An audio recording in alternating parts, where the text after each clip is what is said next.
আমিন। তোমার সর্বমঙ্গলের জন্য, আয় আল্লাহ, এই দেশের মানুষের স্বাধীনতার জন্য, ইসলামের জন্য, ইনসাফের জন্য, আয় আল্লাহ, আমাদের অত্যন্ত সুপরিচিত সকলের নিকটে, সকলের ভালোবাসার নিকটায় যে জায়গা করে নিয়েছিল, আয় আল্লাহ, তুমি জানো গত শুক্রবারের জুমার নামাজে সে আহত হয়েছিল।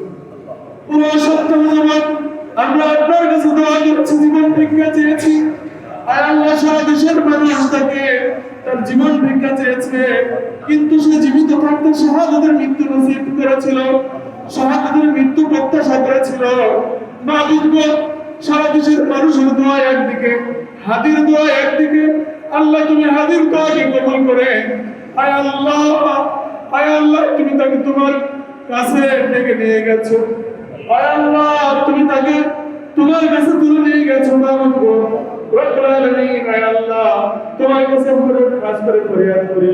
সব মশার বিরুদ্ধে সুরক্ষা দিতে এলো বসুন্ধরা এক্সট্রিম অ্যারোসল, মশার বিরুদ্ধে এক্সট্রিম সুরক্ষা। 3 মাসের একটি সন্তান দুনিয়াতে রেখে গেছে আল্লাহ, আল্লাহ কোনদিন আর বাবা বলে ডাকতে পারবে না, কোনদিন আর পিতা বলে ডাকতে পারবে না, আপন বলে ডাকার সুযোগ হারিয়ে গেল।